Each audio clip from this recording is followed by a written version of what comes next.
Well, I give Percy selective and Burgess with mint. You can see he loves it.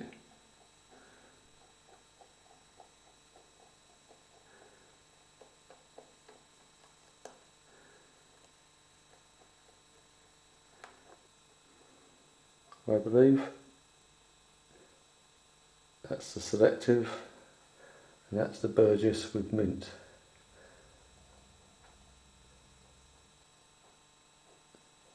As you can see, I also give him straw and hay, barley straw and hay, and I also give him fibre first,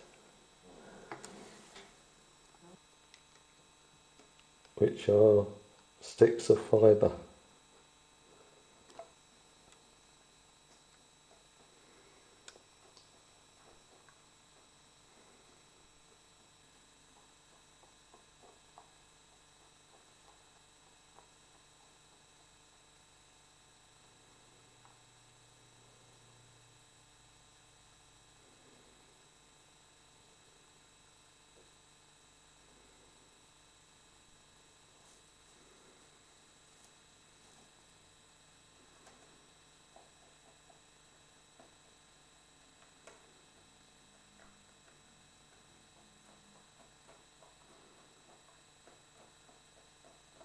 Poor Percy has got a problem with his tooth.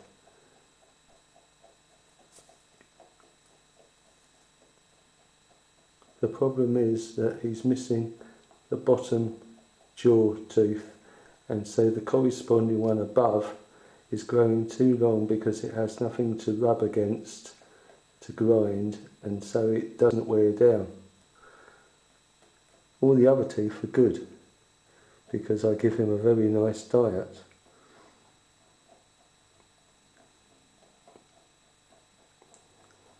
I can't seem to get a vet to perform the operation. You would have thought a simple extraction of a tooth wouldn't really be a difficult problem in a well-equipped pet surgery that supposedly deals with rabbits, from the small animal to the large.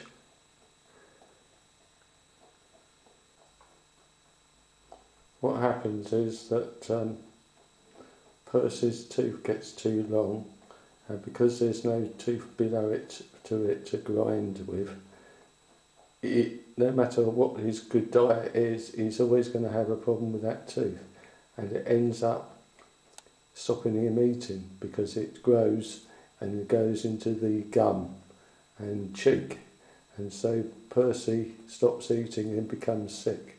So he needs grinding before it gets to that stage. Now, I don't like the idea of anaesthesia or drugs. So what I thought was, if he was to have his tooth extracted, then that would be a solution.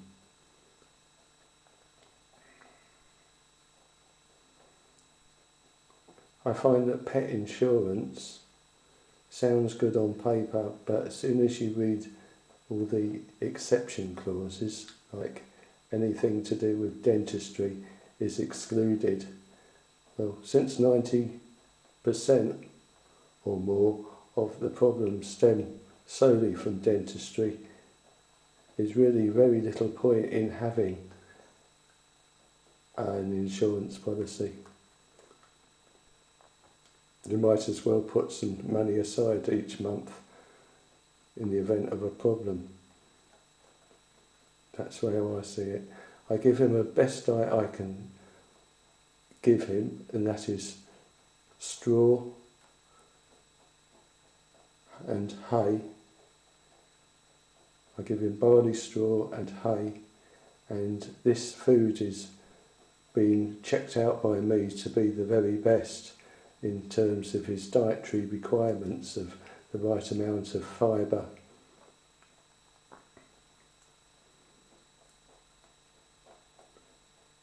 I don't give him muesli because that's poor choice, far too sugary, and it's not close to his natural diet. which should be really straw-based, hay-based. The fibre sticks are there too to help wear his teeth down, but there's very little point in having all of this when it only needs one bad tooth to cause a problem. And that's the problem that I'm faced with at the moment. I love him very much, he's my only companion, but I just don't know what to do for the best for him. I've given him this 3-tier cage.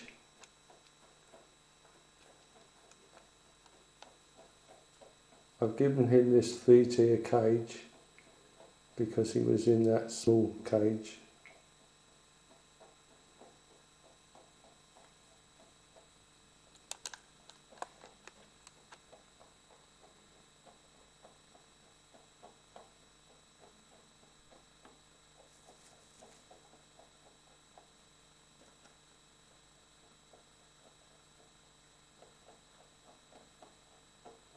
He's a very beautiful and gentle animal.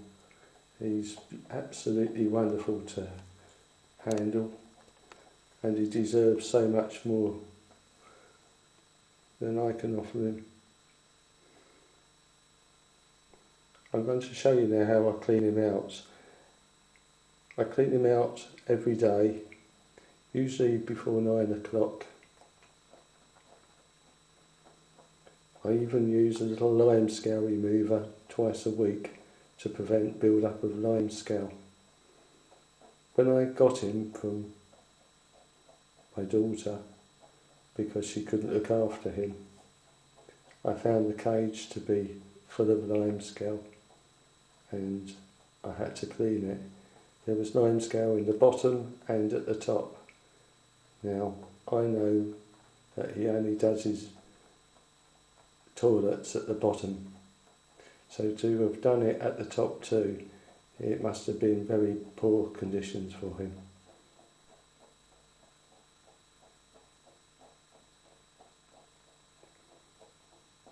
She has effectively now discarded him,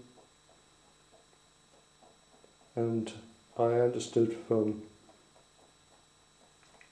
my wife that she couldn't cope, this is my daughter I'm talking about, couldn't cope with the rabbit and didn't like the cleaning out.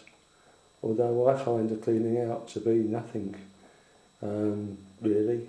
The droppings, his poos are dry and odourless, and all you have to do anyway is wash your hands afterwards. He's a very clean animal that does all the majority of his business in the corner. So it's actually easy, you don't need to remove lots of hay or straw.